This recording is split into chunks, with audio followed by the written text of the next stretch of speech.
Eh bien, bonsoir à tous. Nous sommes donc à nouveau ensemble pour cette troisième épisode de l'histoire de l'inné et de l'acquis. Qu'est-ce qui se passe quand l'épigénétique rebat les cartes? Et donc ce soir, je vais vous parler de la dualité corps-esprit, savoir est-ce que c'est une fake news ou pas. Alors, pourquoi poser cette question-là? Comme on va le voir, on a déjà évoqué pas mal de sujets concernant l'épigénétique, concernant le support physique du contrôle génétique, les chromosomes, le noyau, etc. Et donc, pour étendre cette connaissance de la façon dont sont contrôlés les phénomènes génétiques à travers le corps, il m'a semblé intéressant d'aborder aussi la question de qu'est-ce qui se passe des mécanismes cognitifs.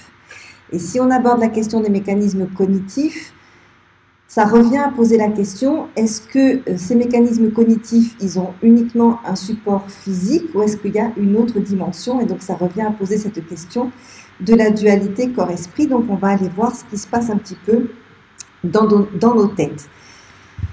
Alors pour faire un rapide survol de ce qui a été déjà abordé au cours des deux premières séances, lors de la première séance, je vous ai parlé du génome et je vous ai dit que le génome, c'était notre bibliothèque d'informations que l'on stockait à l'intérieur du noyau de chacune de nos cellules, que cette bibliothèque d'informations, elle était constituée de 25 000 livres, qui sont donc nos 25 000 gènes, et que ces gènes, ils sont donc tous présents dans toutes nos cellules, puisque toutes nos cellules, malgré leurs très grandes différences, comme c'est illustré ici avec ces 4 ou 5 types de cellules différentes, toutes ces cellules découlent d'un événement unique qui est la fécondation. Et donc forcément, toute notre bibliothèque est rigoureusement la même dans toutes nos cellules.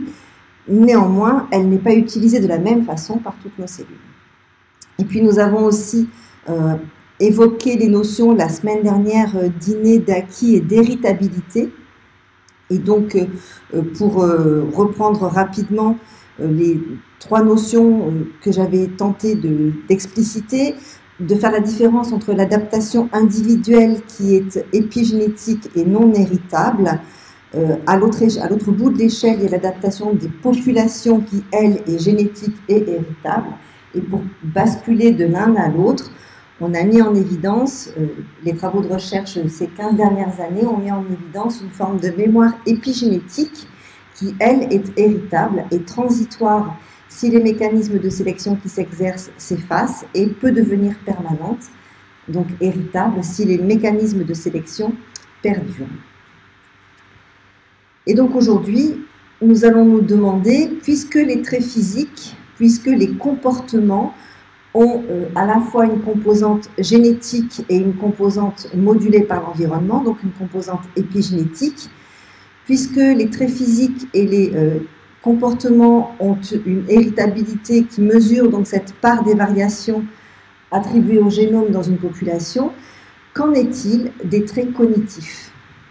Et on reviendra aussi un petit peu sur les comportements dans une dernière partie. Donc si traits physiques, traits cognitifs et comportements ont ces propriétés, comment est-ce qu'on place par rapport à tout ça ce qu'on appelle la conscience, ce qu'on appelle l'âme, ce qu'on appelle l'esprit, en fonction de là où on se place? On va appeler l'âme si on se place d'un côté plus religieux, plus mystique. On va appeler ça l'esprit lorsqu'on se place du côté des philosophes. La conscience aussi peut avoir une dimension philosophique et une dimension biologique. Donc, qu'en est-il de ces concepts-là? Est-ce que ces concepts-là ont un support physique, biologique, ou est-ce que ce ne sont que des concepts métaphysiques? C'est un débat. Ça, c'est exact que c'est quelque chose qui est en débat et qui est en débat depuis fort longtemps, à savoir si l'âme ne fait qu'un avec le corps ou si l'âme et le corps sont 2 entités distinctes. Cette théorie du dualisme, donc, qui explique que l'âme et le corps sont 2 entités, ou la matière et l'esprit sont 2 entités distinctes, elle date de Thomas d'Aquin et elle explique cette théorie-là qu'en fait l'âme, l'esprit ou la conscience, c'est une espèce de Alors, fantôme, on m'a fait remarquer que le terme de fantôme avait un petit côté péjoratif, donc je ne voudrais pas lui donner ce petit côté péjoratif, ce n'est pas ce que je souhaite faire, mais quelque chose qui est en arrière-plan du cerveau, en arrière-plan du corps, mais qui n'a pas de consistance matérielle. Donc ça, c'est la théorie du dualisme. D'un côté, il y a le corps, la matière, et puis de l'autre côté, il y a l'esprit.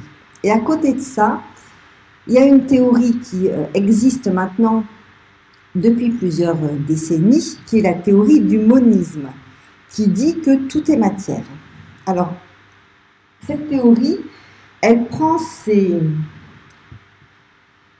a trouvé une façon de consolider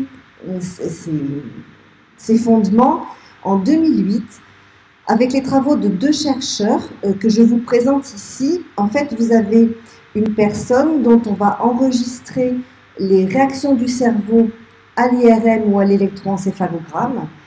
Et cette personne-là, on va la soumettre à des tests. Le premier test, ça va être, on va lui demander de presser un bouton, soit un bouton de droite, soit un bouton de gauche, et on va mesurer son activité cérébrale.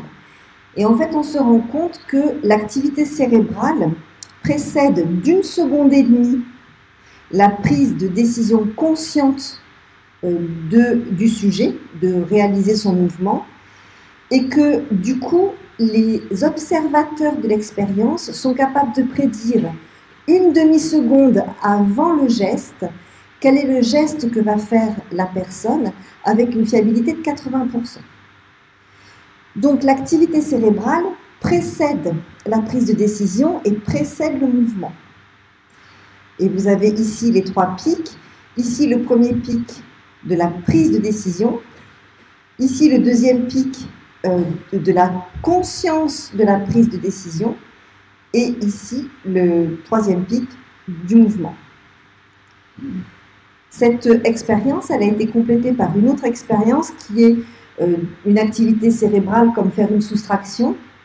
Et là aussi, on mesure une activité cérébrale à l'IRM 4 secondes avant la prise de décision consciente et le fait de formuler la réponse et le fait que la réponse soit fiable, soit correcte. On peut prédire une réponse correcte avec une fiabilité de 60% grâce à l'activité cérébrale. Donc ça nous dit qu'il y a quelque part dans le cerveau des mécanismes qui sont supportés par les neurones et que ces mécanismes, ils ont un rapport, cette activité neuronale, elle a un rapport avec la prise de conscience. D'autres expériences qui ont été faites il y a beaucoup plus longtemps que ça, dans les années 60, qui s'appellent des expériences des hémisphères déconnectés, et donc qui sont illustratives d'un syndrome que l'on appelle le syndrome du cerveau scindé. Vous savez que nos deux hémisphères communiquent l'un avec l'autre, que l'hémisphère droit est l'hémisphère qui analyse et interprète ce qui se passe de son côté gauche, donc l'hémisphère droit reçoit les signaux qui sont perçus par exemple par l'œil gauche et ordonne les mouvements de la main gauche, et réciproquement l'hémisphère gauche reçoit les signaux qui sont perçus par l'œil droit et organise les mouvements de la main droite. Lorsque l'on a des gens dont les deux hémisphères ne communiquent plus, ça veut dire qu'ils ne sont pas capables de partager les informations entre hémisphère droit et hémisphère gauche. Et donc on peut faire des expériences avec ce genre de patients où on va présenter donc à un patient dont les deux hémisphères ne connectent plus l'un avec l'autre deux images, une patte de poule que ne voit que l'œil droit et une maison enneigée que ne voit que l'œil gauche. Non, c'est le contraire, pardon. Une patte de poule que ne voit que l'œil gauche et une maison enneigée que ne voit que l'œil droit, puisque je vous ai dit que ça croisait. Et ensuite, on demande à la personne de prendre avec la main du côté qui voit l'image, l'image correspondante à ce qui est vu. Et donc, la main droite attrape une image de poule parce qu'il y a une patte de poule dans son champ de vision, et la main gauche attrape une pelle, on imagine pour déneiger la maison, parce qu'il y a un paysage d'hiver dans son champ de vision. Et ensuite, on va demander au patient de nous dire pourquoi est-ce qu'il a pris une pelle avec sa main gauche Alors qu'en fait, dans la façon dont ces deux hémisphères sont connectés, il ne peut pas interpréter cette image-là, l'image du paysage enneigé. Il sort de son champ d'interprétation, c'est comme s'il ne la voyait pas. Donc il a une pelle à gauche, à droite il a une poule et une patte de poule. Et en fait, la réponse du patient, ça va être parce qu'on utilise une pelle pour nettoyer le poulailler. Il ne nous dit pas j'ai une pelle pour déneiger la maison, parce que ça, il n'arrive plus à le mettre dans son champ d'interprétation. Ces deux hémisphères n'étant pas connectés l'un avec l'autre, il ne peut pas le faire. Mais il va trouver une explication quand même. Et l'explication, c'est on utilise une pelle pour nettoyer le poulailler. Et donc la conclusion de cette expérience-là, qui date déjà donc il y a 60 ans, c'est que notre cerveau génère a posteriori, donc après, des raisons conscientes à nos comportements. Donc on a des comportements et notre cerveau les justifie après coup. Vous voyez où je veux en venir. Là où je veux en venir, c'est que nos comportements sont donc fabriqués par notre cerveau, enfin c'est l'hypothèse que l'on peut émettre. Nos comportements sont fabriqués par notre cerveau, par nos neurones, et notre conscience ou notre raison les justifie a posteriori. Ça rejoint certaines hypothèses de la psychanalyse, et en particulier de ce que disait Freud. Freud disait on n'est pas maître chez soi. Les expériences que je viens de vous montrer, qui illustrent le fait que le cerveau prend des décisions et qu'ensuite on trouve des justifications à ces décisions-là, vont tout à fait dans ce que disait Freud. Alors, bon, ça c'était des expériences pour vous illustrer comment est-ce qu'on peut étudier l'activité neuronale d'un certain nombre d'actes cognitifs, de certaines activités cognitives. Ça nous emmène un petit peu à conclure que tout, sans doute, peut-être que tout est matière, mais ça ne le prouve pas encore complètement. Quelle preuve est-ce qu'on pourrait apporter à ça? Et pour répondre à la question de est-ce que la conscience est matière ou pas, on va commencer par se demander qu'est-ce que la conscience? Donc la conscience, on peut en donner la définition qui intéresse les scientifiques et c'est la capacité à accéder subjectivement à nos propres expériences, à nous les représenter. Donc c'est ce qu'on appelle plutôt la prise de conscience. Et j'ajoute tout de suite, parce que c'est important pour la suite, que l'état de conscience, pour les scientifiques et les gens qui vont faire toutes les expériences dont je vais vous parler maintenant, cet état de conscience, il s'oppose à l'état d'inconscience. Et puis il y a une autre forme de conscience qui est la valeur morale que l'on donne à des comportements ou à des attitudes, mais celle-là, ce n'est pas de celle-là dont je vais parler maintenant. Donc dans la conscience telle que à celle à laquelle on va s'intéresser, on va distinguer deux éléments distincts pour les études que je vais vous montrer maintenant. La première, c'est l'expérience de la conscience, c'est donc cette prise de conscience des événements, je décide d'appuyer sur un bouton ou sur l'autre, ou je décide qu'une pelle, elle me sert à nettoyer un poulailler et non pas à enlever de la neige. Donc ça, c'est l'expérience de la conscience, la prise de conscience personnelle de ce que l'on voit, de ce que l'on entend, de ce que l'on analyse, etc. Et ensuite, il y a le contenu de la conscience que je vais très peu aborder maintenant, enfin, dans cette conférence. Et le contenu de la conscience, on pourrait dire, c'est les pensées, les sentiments, les sensations, les souvenirs, enfin voilà, tous ces concepts-là qui sont beaucoup plus difficiles à étudier pour l'instant avec les outils qu'on a. Alors, là, comme je vous le disais, l'état de conscience s'oppose à celui d'inconscience, et il faut bien comprendre que la plupart des fonctions de notre cerveau sont inconscientes. Par exemple, vous êtes tous en train de respirer. Vous ne vous dites pas à chaque seconde, je déploie mes poumons, je respire, je fixe de l'oxygène, et puis après j'expire, j'enlève le CO2, vous ne vous dites pas ça. De même, tous ceux qui sont en train de prendre des notes n'ont pas la conscience de tous les mouvements tels qu'ils les coordonnent et tels qu'ils les synchronisent pour tenir leur stylo, pour faire les mouvements, etc. Tout ça, c'est en arrière-plan dans votre cerveau, ça fonctionne de façon totalement inconsciente. Donc, et la plupart de nos activités physiques sont de fonction inconsciente. Heureusement, parce que sinon, il faudrait penser à beaucoup de choses. Alors, comment est-ce qu'on mesure la prise de conscience? Si vous voulez avoir beaucoup de détails sur ces techniques-là, il y a une conférence sur YouTube qui est assez extraordinaire, qui est donnée par Stanislas Dehaene, qui explique vraiment très très bien ces choses-là. Là, j'ai juste emprunté quelques images, parce que ce sont ses travaux avec Jean-Pierre Changeux comme collaborateur qui ont permis d'aboutir à ces conclusions, aux conclusions que je vais vous présenter maintenant. Donc, pour faire ces expériences-là, ils utilisent principalement 3 techniques: l'électroencéphalogramme, le magnétoencéphalogramme et l'IRM fonctionnel. Donc, ce sont des expériences dans lesquelles les sujets sont connectés avec tout un tas d'électrodes placées sur leur crâne, sur leur visage, et on va enregistrer l'activité cérébrale, tout ce qui se passe comme activité dans leur cerveau au fur et à mesure qu'on leur fait faire des exercices. Donc, cette activité cérébrale, elle est enregistrée et elle va se manifester sous forme de graphes. Je ne vais pas vous embêter beaucoup avec les graphes. Et puis, ces graphes sont traduits de manière informatique par des cartes mentales, des cartes de voltage qui permettent de repérer l'activité dans le cerveau. Donc, quand il y a beaucoup d'activité, c'est rouge. Quand il n'y en a pas beaucoup, c'est bleu, etc. La première chose qu'ils ont fait, c'est de mesurer les stimuli inconscients. Donc, comment est-ce qu'on perçoit les stimuli inconscients avec des patients anesthésiés ou avec des patients qui dorment? Donc, dans ces cas-là, on est à peu près sûr qu'il ne peut pas y avoir de prise de conscience d'un son qu'on entend ou d'une image qu'on voit. Et donc, les enregistrements se font à la base avec des patients inconscients qui dorment. Donc ça permet de définir qu'il y a beaucoup de régions dans le cerveau qui sont impliquées dans la perception des stimuli inconscients. Et puis, il y a une autre façon de mesurer les stimuli inconscients, c'est de faire des stimuli d'une durée très courte.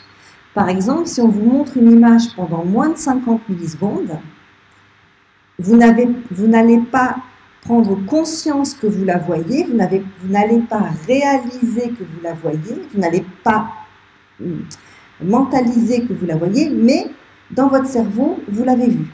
Votre cortex visuel l'a vue. Il y a un signal qui s'allume dans votre cortex visuel qui fait que cette image, elle est rentrée quand même dans votre cerveau et dans vos neurones. Et donc, mais il faut que ça dure très peu de temps, il faut que ça dure moins de 50 millisecondes. Et on peut comme ça montrer qu'on peut détecter des sons, des images, etc. Moins de 50 millisecondes, ça reste dans l'inconscient, ça reste en bruit de fond. Pour pouvoir prendre conscience qu'on perçoit quelque chose, il faut que ça dure plus de 50 millisecondes. Et donc, vous avez ici la différence entre l'activité cérébrale d'un cerveau qui ne perçoit pas un son qui a été produit pendant moins de 50 millisecondes, et ici, l'activité cérébrale d'un cerveau qui perçoit le même son, mais qui a duré plus de 50 millisecondes. Donc, moins de 50 millisecondes, on active très peu de zones dans le cerveau, juste les zones auditives. Et par contre, quand le son dure plus longtemps, il y a beaucoup plus de zones qui s'activent dans le cerveau. On appelle ça un phénomène d'embrasement. Et on se rend compte qu'il y a beaucoup plus de neurones qui sont sollicités quand le son dure plus longtemps. La définition des scientifiques qui font ces expériences-là de la conscience, elle est dans cette image-là. Ici, vous avez un son inconscient, non détecté et non entendu en fait par le sujet. Ici, vous avez un son conscient, détecté, avec cet embrasement neuronal dans tout le cerveau. Pour eux, c'est comme ça qu'ils visualisent la conscience. Ils visualisent la conscience, en fait, ils visualisent la prise de conscience du son. Et l'étape d'après, c'est l'interprétation du son. Si ce son-là, c'est un mot, d'abord on l'entend, après on le comprend et on l'interprète. Donc il y a vraiment plusieurs étapes dans cet état de conscience et de prise de conscience. Et ce que je suis en train de vous dire là, c'est que le support de ça, c'est les neurones, donc c'est de la matière. Donc c'est pas quelque chose d'évanescent, c'est pas un fantôme, c'est vraiment des neurones et c'est donc de la matière. Donc c'est ce que je vous disais, perception des stimuli inconscients, on éclaire juste une petite zone du cerveau qui est la zone sensorielle correspondante, auditive, visuelle, etc. embrasement global, le son, le stimuli, le son, l'image, etc. se propage dans tout le cerveau et ça permet d'arriver à la perception consciente de ce stimuli. Donc on a la même chose pour les mots. À droite, un mot invisible avec juste l'aire auditive qui s'allume parce que le temps de prononciation du mot a duré moins de 50 millisecondes. À gauche, quand le temps de perception du mot dure plus de 50 millisecondes, on a l'embrasement de toutes les aires qui permettent d'entendre le mot, de le percevoir, donc de prendre conscience que ce mot-là est arrivé dans notre cerveau et de l'interpréter. Alors, comment est-ce qu'en activité cérébrale ça se manifeste? Vous avez ici plusieurs courbes qui correspondent à plusieurs temps, 16 millisecondes jusqu'à 100 millisecondes, chaque temps étant représenté d'un trait de couleur différent. Et vous voyez que donc là, on va avoir un stimulus visuel, donc une image qui arrive dans le cerveau des sujets.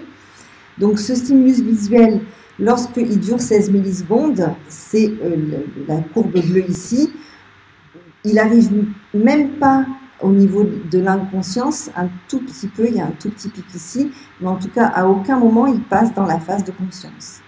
Si on prend celui qui fait 50 millisecondes, le rouge ici, vous voyez la courbe rouge qui permet la visualisation du stimuli dans les aires inconscientes, dans la dimension inconsciente de la perception. Et puis, hop, on commence à en avoir une perception consciente avec l'embrasement tout ou rien. Et cet embrasement, vous voyez, il n'existe qu'à partir de 50 millisecondes. Pour 16 et pour 33, il n'existe pas. Et alors, ce qui est encore plus intéressant, c'est que ici, on est dans le cortex visuel, donc on est dans la zone du cerveau qui reçoit le stimulus.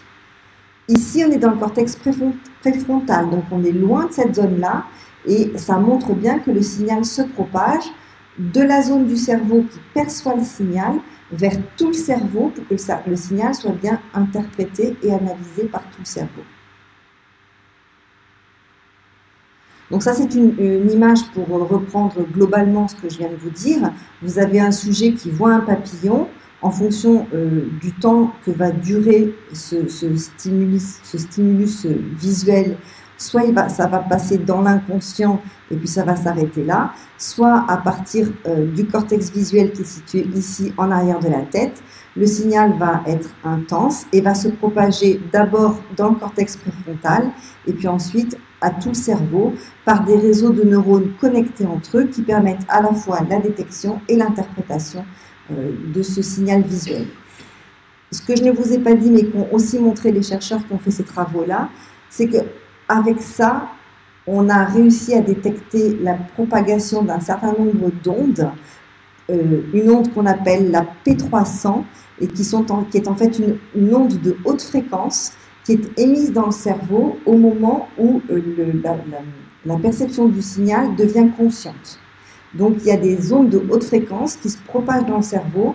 On ne sait pas si elles sont la conséquence de l'activité neuronale ou si comment est-ce qu'elles sont associées à cette activité neuronale, mais ce qui est sûr, c'est que la prise de conscience de la perception d'un stimulus s'accompagne par la propagation de cette onde.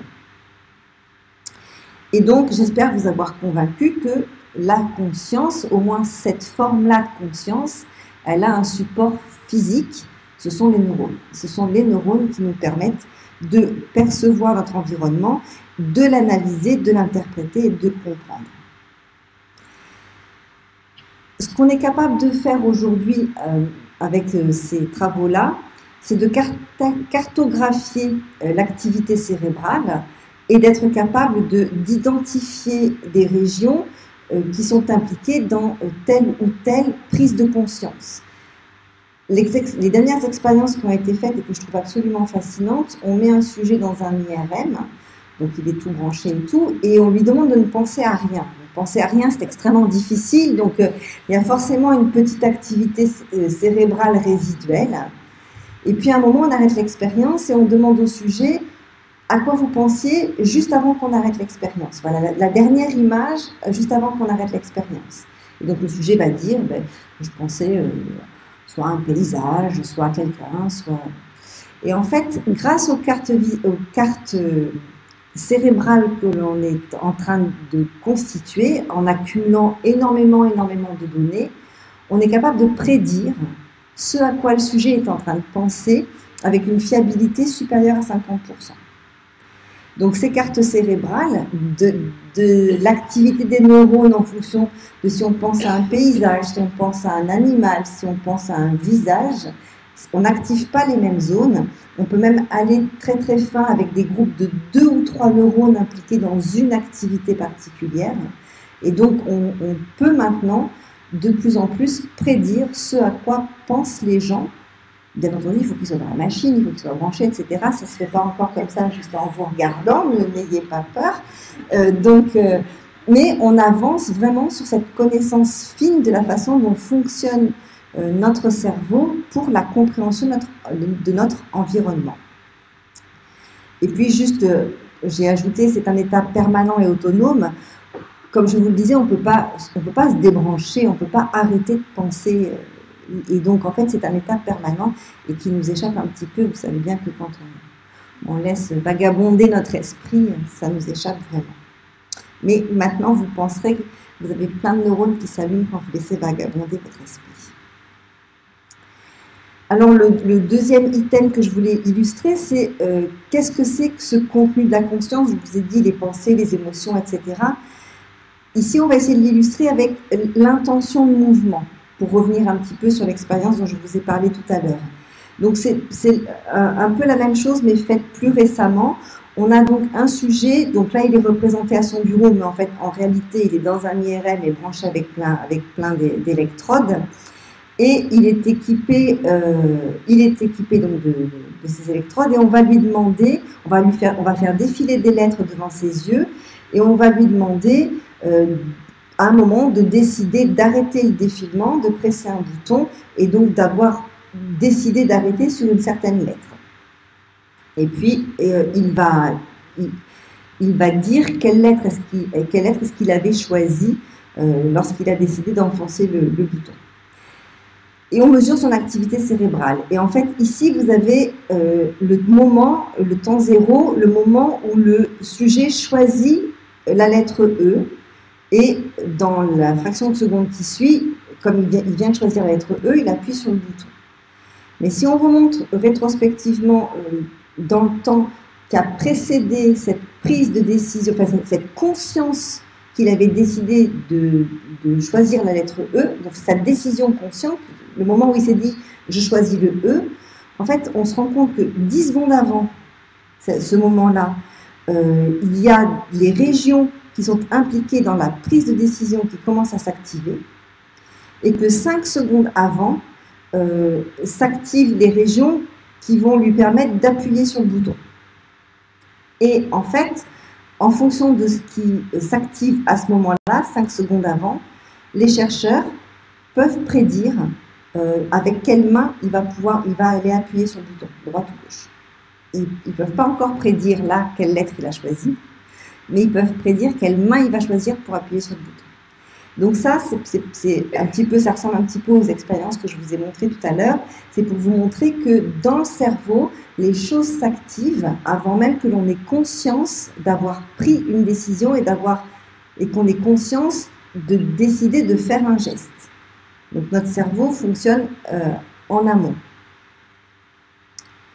Donc la prise de décision précède de 10 secondes la prise de conscience du choix et donc on peut légitimement se demander qui c'est qui décide, qui c'est qui pilote. Est-ce que c'est le cerveau tout seul ou est-ce qu'on y est un petit peu pour quelque chose?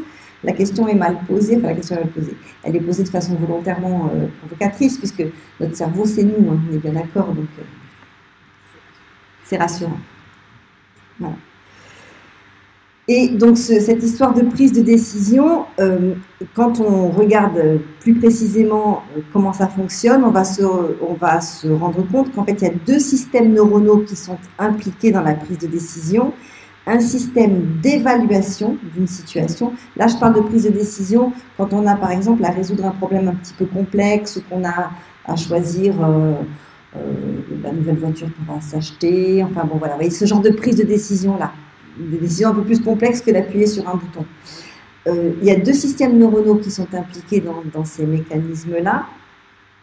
Le premier, c'est un système qui va évaluer la situation, et les neurones impliqués dans l'évaluation de la situation sont situés dans le cortex préfrontal, ça veut dire en avant de la tête, et puis ça active les circuits de la récompense. Donc ça veut dire que l'évaluation de la situation, on se met dans une position où on va résoudre cette situation en se faisant plaisir de façon satisfaisante, de façon agréable, de façon confortable.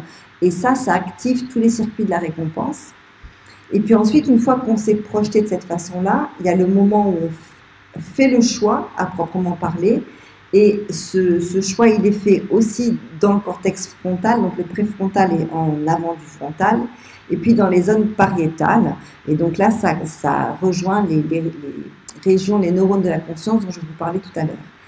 Dans ces deux mécanismes, évaluation et choix, les chercheurs montrent que les émotions ont une grande place et une grande importance, et la dimension émotionnelle, la part des émotions, elle est même beaucoup plus importante que ce qu'on l'aurait cru, par exemple dans des décisions économiques.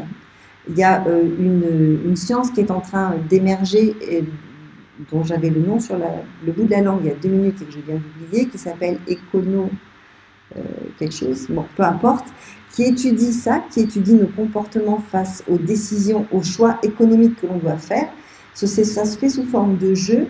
Il y a plusieurs participants, et puis il y en a un qui doit distribuer de l'argent, et sur des critères plus ou moins, c'est lui qui les détermine, et comment les autres réagissent par rapport à une promesse de récompense. Voilà, c'est tout un tas de jeux qui sont organisés comme ça, pour voir comment est-ce qu'on se comporte face à des enjeux économiques.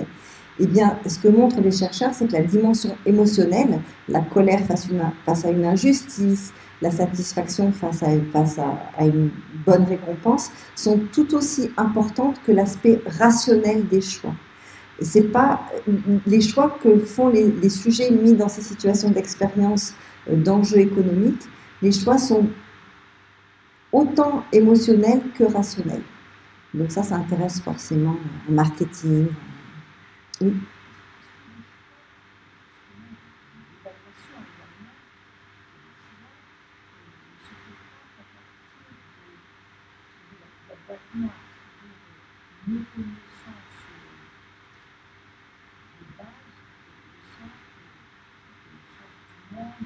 Alors, dans les situations de jeu dont je parle, les jeux sont calibrés de telle façon que de limiter les interférences de ce type-là. Dans la vie de tous les jours, c'est exact. Mais dans les situations de jeu auxquelles je fais référence, on s'arrange vraiment pour placer les sujets dans une situation où on va éliminer tous ces paramètres qu'on ne maîtrise pas.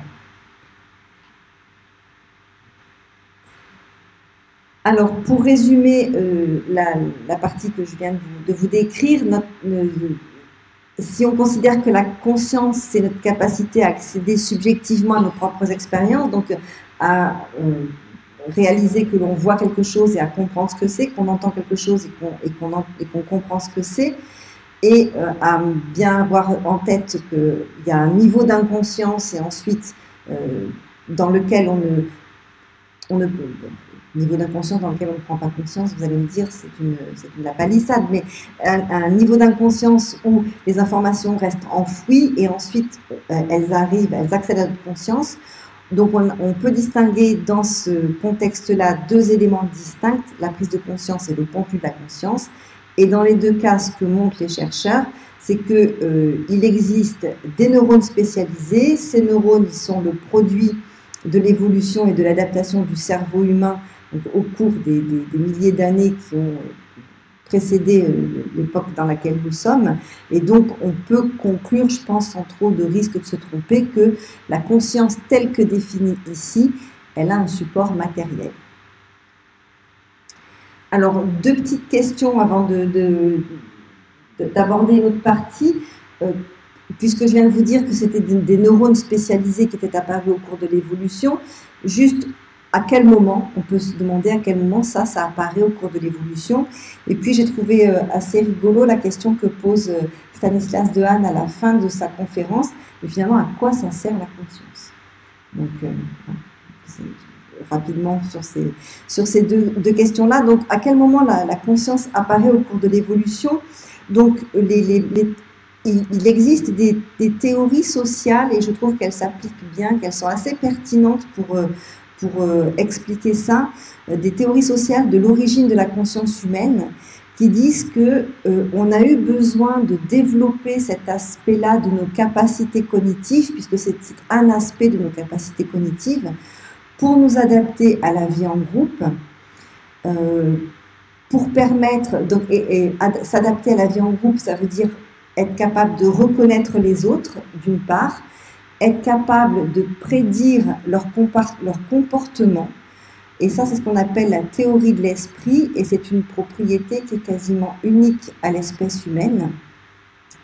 La conscience de soi, comme on vient par extension de ce qu'on vient de dire, et puis ça n'a pas de rapport direct avec la conscience, quoique l'acquisition du langage articulé grammaticalement organisé, parce que nous ne sommes pas les seuls animaux à avoir un langage articulé, mais grammaticalement organisé, oui. Et pour acquérir, l'acquisition du langage et le développement de la pensée sont deux processus qui sont allés de pair au cours de l'évolution de l'espèce humaine. Alors, pourquoi est-ce qu'on peut poser cette question-là de l'acquisition de la conscience au cours de l'évolution? Parce que vous le savez, depuis Darwin, on est tous issus d'une même cellule, et donc nous, les êtres humains, on est quelque part ici avec les autres mammifères, avec les autres primates, et cette évolution continue des espèces depuis la cellule primordiale jusqu'à aujourd'hui fait que nous avons dans notre génome des gènes qui sont issus de nos ancêtres. Et par exemple, nous avons dans notre génome 37% de nos gènes que nous partageons avec les bactéries. Donc il y a dans notre génome des gènes qui sont identiques à ceux des bactéries. Ensuite, on monte un tout petit peu dans l'arbre de l'évolution. Les bactéries, c'est des prokaryotes. Les cellules un petit peu plus complexes, on les appelle des eucaryotes, elles ont un noyau. Eh bien, nous avons 28% de gènes en commun avec tous les eucaryotes. Donc, la pénicilline ou les levures qu'il y a dans le roquefort, c'est des petites levures qui font le vert dans le roquefort. Voilà. Eh bien, nous avons 28% de nos gènes identiques à ces petits micro-organismes-là. Après, on va rentrer dans le règne animal, donc on va s'écarter des végétaux, on va rentrer dans le règne animal. Nous avons 16% de nos gènes que nous partageons avec tous les animaux, 13% de nos gènes que nous partageons avec tous les vertébrés, et puis 6% de nos gènes que nous partageons avec tous les primates. Et finalement, ce qui nous distingue de tous les autres, c'est 1 à 2% de nos gènes. Donc, être un être humain, ça tient à peu de choses. Et la conscience fait partie, vraisemblablement, de cette petite fraction qui nous distingue des autres animaux. Alors, comment est-ce qu'on peut étudier ce genre de choses? Vous avez ici un petit zoom sur la diversification des primates. Donc, les hommes, ils sont ici à droite, et nous sommes assis sur une branche que nous avons partagée il n'y a pas très longtemps avec les primates les plus évolués. Et puis, au fur et à mesure qu'on descend, on va trouver donc les gorilles, les chimpanzés, les gibbons, etc. Et puis les singes du vieux monde, du nouveau monde, et puis ensuite les prosimiens. Donc il y a des travaux qui ont été réalisés pour essayer de mesurer les capacités cognitives chez toutes ces espèces de primates, et ça nous permet de regarder à quel moment on peut détecter ou postuler de l'émergence d'une forme de conscience. Donc les évaluations sont faites de capacités cognitives rudimentaires à développer, et ici vous avez plusieurs tests qui ont été réalisés, et le code couleur dit que le bleu ciel c'est les singes du nouveau monde, donc les singes du nouveau monde c'est ceux qui sont ici à droite sur la figure, les singes de l'ancien monde c'est ceux-ci, Ensuite, vous avez les grands singes, donc tout ce qui est chimpanzés, gorilles, etc.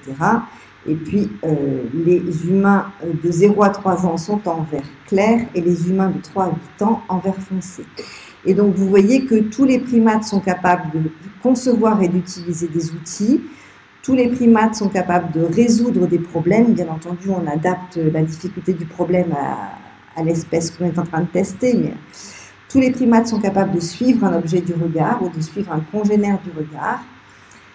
Par contre, quand il s'agit de faire le test du miroir, à savoir quels sont parmi les primates ceux qui sont capables de reconnaître que c'est eux qu'ils voient dans le miroir, il n'y a que l'être humain qui sait faire ça et les grands singes. Imiter. C'est pas vrai? Je suis chez les primates là. Les éléphants peut-être, je ne sais pas, ils n'étaient pas dans l'étude. Je vous crois sur parole. En ce qui concerne le processus d'imitation, tous les primates sont capables d'avoir ce processus d'imitation. Les tests de métacognition, la plupart des primates en sont capables, sauf les plus anciens, donc ceux du Nouveau Monde. La théorie de l'esprit, donc la capacité de se projeter dans ce qu'un congénère ressent ou dans ce qu'un congénère perçoit, c'est une capacité que nous partageons avec les grands singes. L'attention consciente, c'est une capacité que nous partageons avec les grands singes et les singes de l'Ancien Monde. Et puis le comportement prosocial, ça veut dire l'attention à l'autre en dehors des soins maternels, l'attention à l'autre, le fait si on a un congénère qui est blessé, le fait de l'aider, etc., dans certaines situations, ce sont des comportements que nous partageons également avec les grands singes. Donc, ce que l'on peut voir aussi dans ces études-là, c'est qu'à chaque fois, nos capacités sont un tout petit peu plus développées, y compris chez les humains de moins de 3 ans, enfin jusqu'à 3 ans, que les grands singes. Et donc, l'endroit où on va placer le développement de la conscience, il est quelque part ici. Je ne pourrais pas vous dire de façon ferme et définitive que les grands singes n'ont aucune forme de conscience telle que je vous l'ai définie précédemment. Peut-être qu'ils en ont une de façon rudimentaire, mais ce qui est sûr, c'est que l'émergence de la conscience telle que je l'ai définie précédemment, elle est propre à la lignée des humains, des êtres humains, hominidés. Voilà, donc juste tout à l'heure, je vous ai dit, juste pour se demander à quoi ça sert tout ça, selon Stanislas Dehaene, ça sert à réfléchir posément. Alors, bien entendu, vous avez vu que le mécanisme d'embrasement global, il est rapide. Donc, la prise de conscience, que l'on voit ou que l'on entend un son, elle se fait rapidement. Mais il n'empêche qu'une fois que cette information est en conscience, a été prise par les neurones qui articulent la conscience, elle reste en mémoire plus longtemps. Et ça permet d'y revenir, ça permet de réfléchir dessus, de la réanalyser, etc. Donc ça permet de réfléchir posément. Ça permet aussi de comprimer le flux d'informations.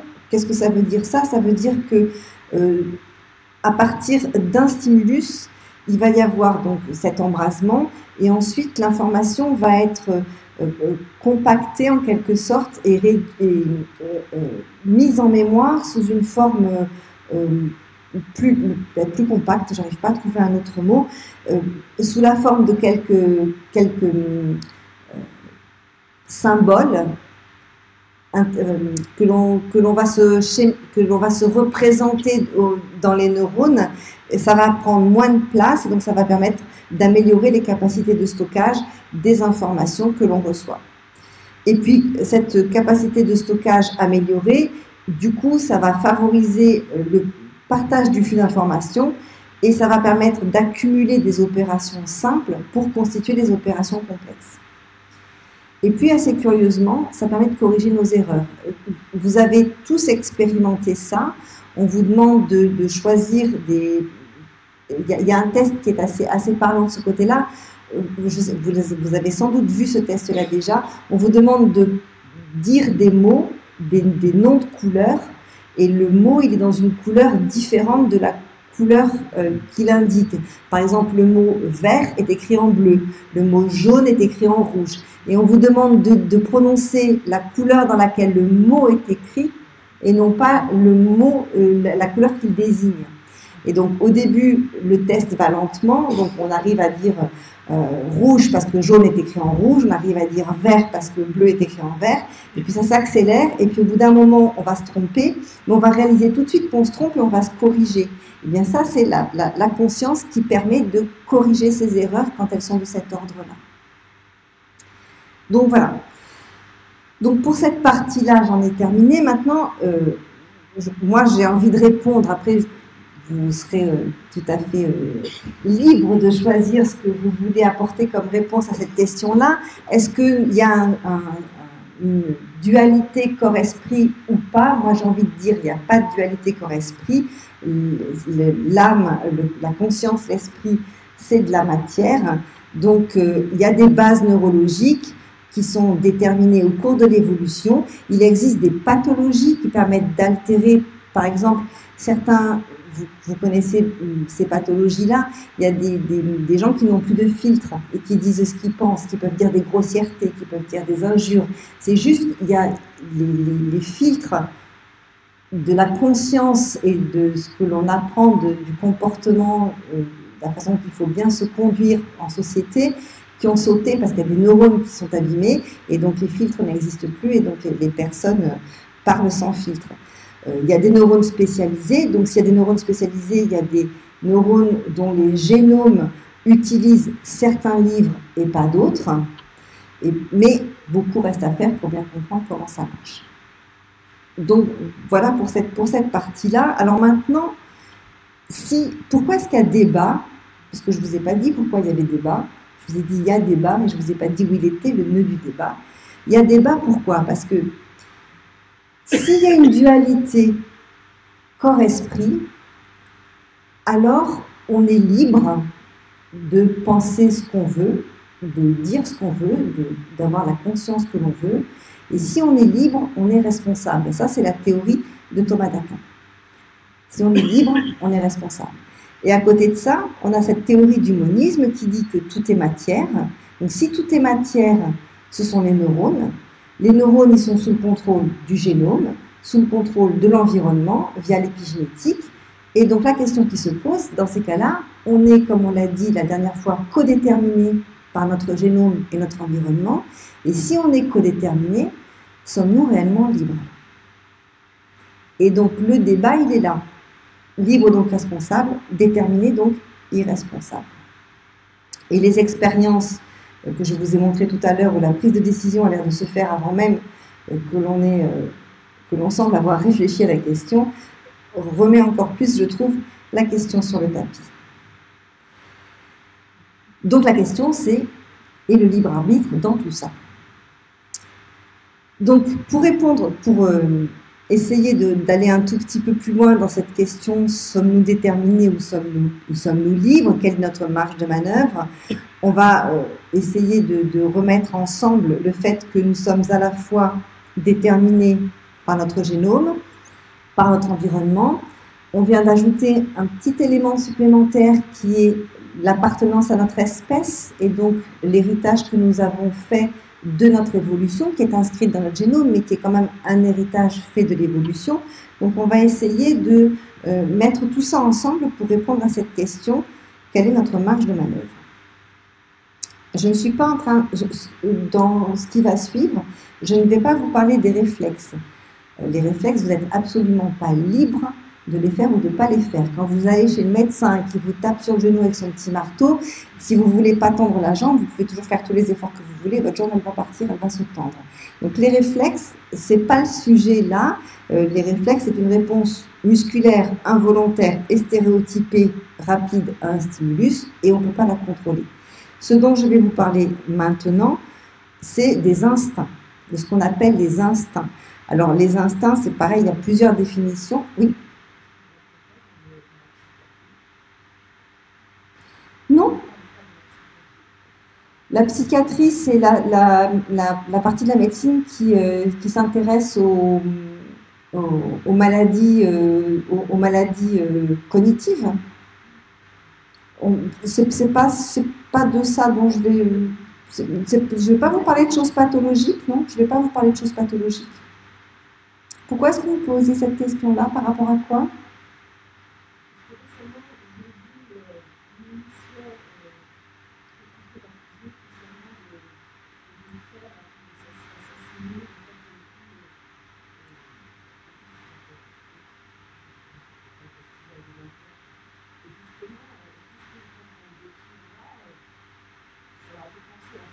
Alors, c'est une question qu'on posera à la fin, parce qu'effectivement, dans certaines pathologies, et d'ailleurs la justice en tient compte, quand les accusés sont évalués par des psychiatres, par des experts, et qu'ils sont considérés comme n'étant pas responsables de leurs actes, dans ces cas-là, on ne peut plus les juger. Mais c'est vraiment, là on tombe vraiment dans la psychiatrie.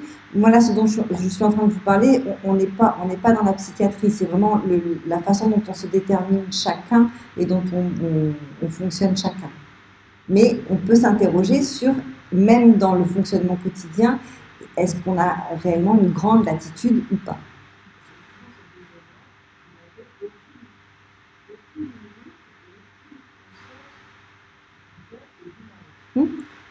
Oui, il y a des, oui, non, mais il y a des pathologies qui sont.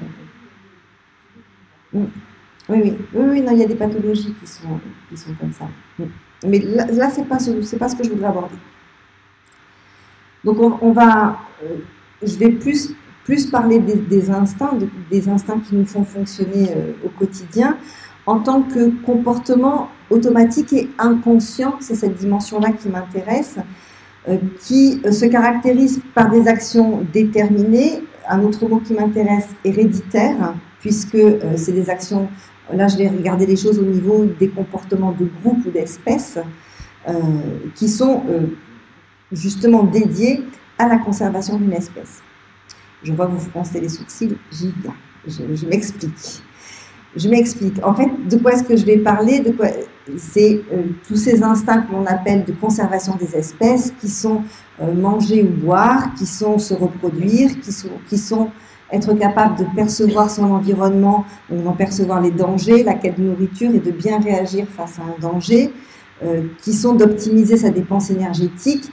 On sait pertinemment que si dans certaines conditions, tout l'oxygène et toute l'énergie monte au cerveau pour préserver le cerveau au détriment d'autres organes. Et puis, dernière chose, et c'est par ça, c'est surtout ça que je vais illustrer, qui sont vivre en tribu. La question qui m'intéresse ici, c'est qu'est-ce qui nous détermine pour vivre en tribu et qu'est-ce qui détermine nos comportements ou pas pour vivre en groupe, en fait. Alors, cette description des instincts, elle a été très très bien faite dans un livre de Jeanne Dubouché qui s'appelle « La condition de l'homme dans l'univers ». C'est un livre assez ancien qui date de 1977 et pourtant elle a une définition des instincts que je trouve assez remarquable, puisqu'elle dit que ce sont des caractéristiques inséparables de la vie de tout animal. Donc c'est lié à la biologie, donc c'est vraiment un support matériel, sans qu'on puisse lui attribuer un appareil anatomique exactement délimité. Moi j'ai envie de dire que c'est quand même le cerveau, cet appareil anatomique exactement délimité, que c'est héréditaire, que c'est commun, c'est partagé au sein d'une même espèce, et que ça se manifeste par des comportements diversifiés, et qui sont liés à la vie consciente d'une manière complexe et différente suivant les espèces. Donc voilà comment les définissait Jeanne Boucher. Il y a deux mots qui m'intéressent, c'est le mot héréditaire et puis les programmes constants. Donc en fait, initialement, j'avais l'intention de vous en présenter deux, mais je vais focaliser sur un et on reviendra sur l'autre si vous le souhaitez. Juste un petit mot, pourquoi est-ce que je vous ai mis ces deux livres-là? Donc le premier c'est L'Ostégo de François de Smet et l'autre c'est le bug humain de Sébastien Boller, parce que tous les deux ils utilisent justement cette théorie du fait que nous sommes un petit peu conditionnés dans nos comportements, en particulier dans nos comportements sociaux, Et c'est ce qui nous empêche, en particulier dans le bug humain, c'est très bien illustré, c'est ce qui nous empêche d'agir, de réagir face à la menace climatique et à la menace environnementale. Et que ces comportements-là, qui sont des comportements dont je vais vous parler dans un instant, qui sont des comportements hérités, nous empêchent vraiment d'avoir un positionnement que la lucidité et la raison nous dicteraient. Et eux l'expliquent par notre héritage, notre génétique.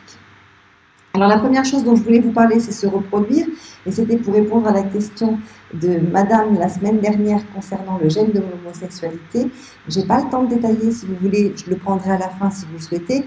La réponse est non, il n'y en a pas. J'ai cherché, j'ai toutes les explications si vous voulez, mais je n'ai pas le temps de le détailler dans un premier temps. On y reviendra à la fin si vous le souhaitez. Donc ce que je vais essayer de vous détailler, c'est vivre en tribu. Comment notre génétique organise notre façon de vivre en tribu, donc de vivre en groupe, et en particulier quelque chose qui est absolument nécessaire dans un groupe constitué, la soumission à l'autorité et le conformisme social. Dans un groupe socialement organisé, il ne peut pas y avoir des chefs. S'il y a que des chefs, ça ne marche pas. Quel que soit le groupe que l'on considère, que ce soit un groupe animal ou un groupe humain, il y a un ou quelques leaders et ensuite il y a des gens qui se soumettent aux règles imposées par le leader ou par le groupe de manière à ce que le groupe ait une cohésion et que ce groupe-là survive.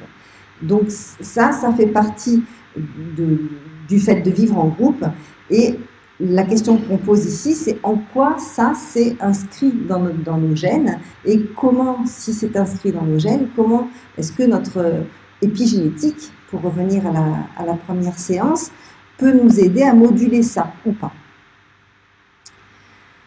On va rejoindre à nouveau un petit peu les théories de Freud et de Trotter, puisque c'est des choses qui avaient déjà été décrites par ces deux intellectuels et qui parlaient à l'époque d'instinct grégaire ou d'alliance fraternelle selon le côté où on se place pour regarder ce phénomène.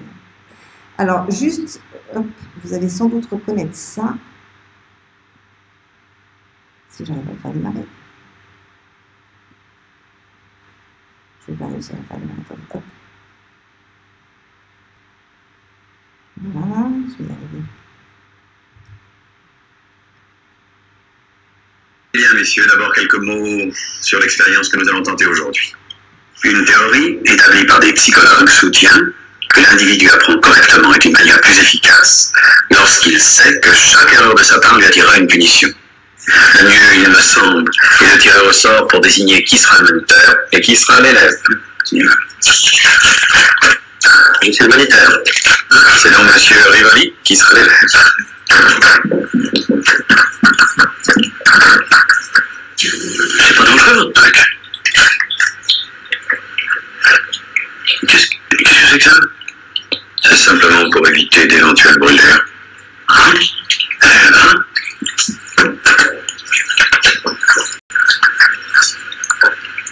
Voici une liste de 30 mots. Associez chacun à un adjectif. Ciel bleu, animal féroce, vent violent, etc. Monsieur Despol, vous allez lire à Monsieur Rivoli ces 30 couples de mots. Ensuite, vous lui donnerez seulement l'adjectif, et il devra de mémoire vous dire à quel mot cet adjectif se rapportait. Ah oui, d'accord. À chaque fois que Monsieur Rivoli se trompera, vous pousserez un de ses curseurs, et il recevra une décharge électrique.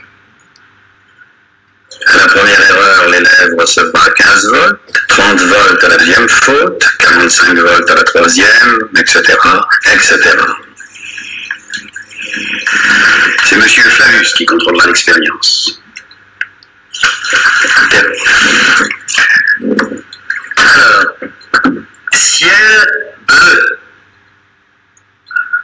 animal féroce, poisson grillé, œuf dur. Comment recrutez-vous vos candidats, professeur? Par une annonce dans les journaux locaux, dans le style « Voulez-vous gagner 6 $ avec indemnité de transport en échange d'une heure de votre temps ?» Argent comptant. Bien. Veuillez commencer, monsieur Despaul. Premier mot, bleu. Ciel. Ciel bleu. Juste. Mot suivant, féroce. Rire. Rire féroce. Non, c'est faux.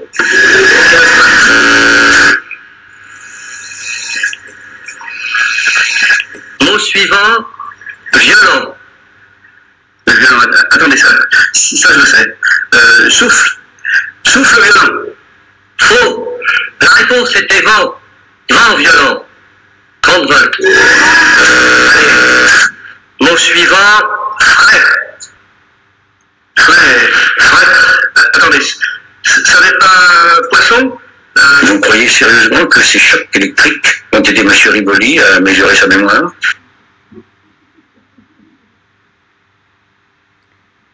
Vous avez reconnu le film? C'est I comme Icare. Est-ce que vous savez que cette expérience, c'est une réelle expérience qui a été faite par Milgram en 1961 et que Milgram, en fait, s'interrogeait, pourquoi est-ce qu'il a inventé cette expérience-là? Milgram, il s'interrogeait sur comment est-ce que les nazis avaient pu organiser les camps de concentration et comment est-ce qu'ils avaient pu réussir à avoir autant de personnes qui travaillaient dans les camps de concentration et qui faisaient ce qu'on leur demandait de faire en se soumettant à une autorité qui leur demandait des actes inhumains. Comment est-ce qu'on pouvait en arriver là? Est-ce que c'était un cas particulier? Voilà, ce qui le poussait à étudier, c'était cette question-là. Et donc, Milgram fait donc son expérience de soumission à l'autorité légitime. L'expérience, vous venez de la voir, hein, donc il y a un sujet, il y a un expérimentateur, et puis il y a un scientifique. Dans l'expérience de Milgram, à la différence de ce qu'on vient de voir, le sujet et l'expérimentateur ne sont pas dans la même pièce. Donc l'expérimentateur ne voit jamais le sujet qui est dans une autre pièce. Et en fait, si vous avez vu le film, vous savez que l'expérience, en fait, elle est truquée. Les décharges ne sont pas réellement appliquées. La personne qui reçoit, entre guillemets, les décharges fait semblant, pousse des cris, fait semblant d'avoir mal, etc. Donc, dans l'expérience de Milgram, cette partie-là a été enregistrée de manière à ce que les expérimentateurs entendaient toujours exactement le même scénario, de manière à pouvoir mesurer leur réaction de façon identique. Les résultats de l'expérience de Milgram, ils sont assez terrifiants, je dois dire. 65% des sujets sont obéissants au point d'administrer le voltage maximum. Et le voltage maximum, c'est un voltage mortel. Donc, dans 65% des cas, les sujets administrent le voltage maximum. Alors, 65% des cas, quand on est dans la situation expérimentale que je vous ai décrite, à savoir un sujet et un expérimentateur qui ne sont pas dans la même salle, pas de contact physique entre les deux, une autorité légitime qui insiste, qui prend la responsabilité des résultats d'expérience, etc. Donc, dans une situation où l'expérimentateur peut complètement se dégager de sa responsabilité sur l'autorité légitime. Il n'empêche que 65%, c'est quand même pas rien. Donc vous avez ici rapidement, je ne vais pas vous les passer dans le détail, mais les résultats d'expérience. À chaque fois, pour chaque condition de l'expérience, il a utilisé 40 sujets, enfin 40 expérimentateurs. Et puis, vous avez le pourcentage des chocs maximales qui ont été administrés en fonction des conditions de l'expérience. Donc, dès qu'il y a contact entre les deux, les pourcentages chutent. Dès qu'il y a un nouvel environnement ou dès qu'il y a un conflit entre l'autorité, entre les deux personnages représentant l'autorité, tout de suite, les pourcentages chutent. Cette expérience de Milgram, elle avait été précédée 10 ans plus tôt par une autre expérience que je trouve assez intéressante quand on veut étudier les comportements sociaux, qui est l'expérience de H, et qui, en fait, vous avez un segment témoin, et vous devez dire quelle est la taille de ce segment témoin. Est-ce qu'il est comme le A, comme le B ou comme le C? Donc si je vous fais faire l'expérience là c'est évident, tout le monde va dire c'est comme le A. Maintenant, si je vous fais refaire l'expérience en vous mettant dans un groupe de 6 à 8 personnes où tout le monde vous dit « mais non, c'est comme le B », eh bien vous allez être 37% à vous ranger à l'opinion du groupe. Donc, on a vraiment des processus, des mécanismes, des comportements d'adhésion à l'opinion du groupe, de soumission à l'autorité, qui sont des vrais comportements de notre espèce humaine. Et donc, l'hypothèse, c'est que l'évolution qui a abouti à notre conscience, donc à nos capacités cognitives, à nos comportements, à nos traits physiques, à nos traits de caractère, cette évolution, elle a favorisé des modes d'organisation qui sont axés sur la hiérarchie et la domination pour que nos groupes humains puissent fonctionner et que, j'ai mis un point d'interrogation là ici, mais tel que je viens de vous le dire, c'est plus une affirmation qu'une interrogation. Et donc, pour aller un tout petit peu plus loin par rapport aux expériences de Milgram et de H que je viens de vous présenter, il y a des études complémentaires qui ont été faites depuis, de nombreux tests de personnalité pour vérifier l'autoritarisme. En fait, ce qu'ont cherché à comprendre les auteurs de ces nouvelles études, c'est est-ce que cette soumission à l'autorité, elle est liée à d'autres traits de caractère ? Est-ce qu'il y a des tempéraments particuliers qui sont plus soumis, moins soumis, etc., pour essayer d'un petit peu mieux décortiquer les choses. Et donc, ce qui a été testé, c'est l'autoritarisme, l'empathie, l'amabilité, enfin bon, jusqu'à le fait d'être croyant ou pas, est-ce que ça favorise la soumission à l'autorité ? Globalement, les études, elles ont été, j'ai mis peu nombreuses pour chaque item, mais nombreuses dans l'ensemble, à chaque fois avec des effectifs un peu faible, ce qui fait que les résultats sont assez peu fiables. Le seul résultat qui semble émerger, c'est que les personnes aimables ont tendance à être plus obéissantes. Bon, je ne sais pas si c'est un gros scoop, s'il fallait autant d'études que ça pour en arriver à cette conclusion-là, mais voilà. Donc, ce que notent quand même tous les auteurs, c'est qu'il y a un effet de groupe et il y a un effet de soumission à l'autorité légitime qui est sûr et certain, et ça renvoie à la façon dont nous prenons nos décisions. Donc ça renvoie à l'étude de la conscience telle que je vous l'ai présentée dans la première partie. Et donc si ça renvoie à ça, ça veut dire que ça renvoie à un support physique, à un génome, et ça pose la question de est-ce que c'est inscrit ou pas dans notre génome, et si c'est inscrit dans notre génome, du coup, est-ce qu'on a le choix? Est-ce qu'on a de la marge de manœuvre? Est-ce qu'on a de la liberté par rapport à ça? Donc, pour répondre à cette question-là, il y a deux autres parties des sciences auxquelles je fais référence depuis le début de mon topo qui peuvent nous aider. C'est la génétique comportementale et la psychologie sociale. Et ce que disent ces deux sciences, c'est qu'en fait, on a 4 composantes qui sont notre génome. Et ce génome constitué de notre héritage, de notre évolution, et puis de ce que l'on est aujourd'hui.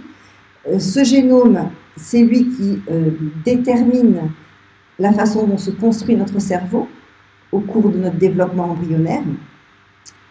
La façon dont se construit notre cerveau va déterminer nos comportements.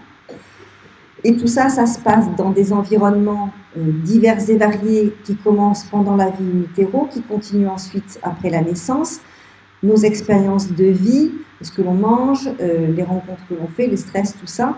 Et tout ça, ça interagit et c'est très plastique dans tous les sens. Ça veut dire que notre cerveau dicte nos comportements, mais nos comportements, en retour, modifient la façon dont notre cerveau continue de se construire et d'évoluer.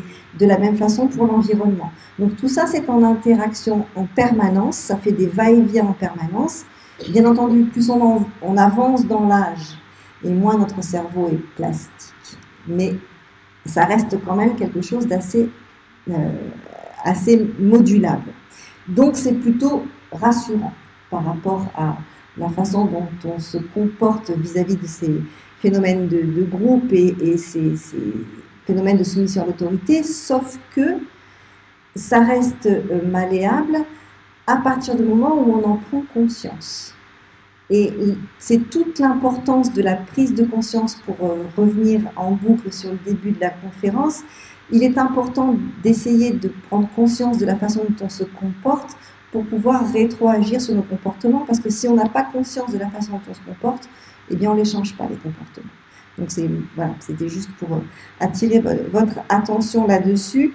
J'avais prévu de vous dire autre chose que je suis en train d'oublier, mais c'est pas grave, ça reviendra. Alors, en termes de conclusion, qu'est-ce qu'on peut dire de la dualité corps-esprit? On peut dire que Dans les milieux scientifiques, le fait qu'il n'y a pas de séparation entre la conscience et le cerveau, c'est quelque chose qui maintenant est tout à fait reconnu et tout à fait admis. Qu'il y a des travaux et des études toujours en cours pour mieux comprendre le fonctionnement de la conscience et qu'il faut faire attention aux applications. Je vous parlais tout à l'heure des applications en économie, en marketing, la façon dont on étudie nos comportements pour adapter le marketing à nos comportements et nous emmener vers des choses que l'on ne voudrait pas faire mais que finalement l'on va faire. De la même façon pour vous parliez tout à l'heure d'intelligence artificielle dont vous avez eu une conférence hier, je crois. Bon, il faut toujours être vigilant de qu'est-ce qu'on fait de ce qu'on sait, quoi. Voilà. Et puis la question du libre arbitre, je ne vais pas trancher, elle reste en débat et je pense que chacun a maintenant les éléments au moins pour s'interroger. Allez lire les bouquins dont je vous ai parlé, vous verrez, c'est très intéressant de regarder les choses sous cet angle-là et de se dire est-ce que je me pose les bonnes questions ou pas, et ça permet de se remettre les idées au clair de temps en temps. Voilà, je vous remercie beaucoup de votre attention. J'ai fait un tout petit peu plus court aujourd'hui, mais c'était dense, je crois, donc si vous avez des questions, c'est à vous.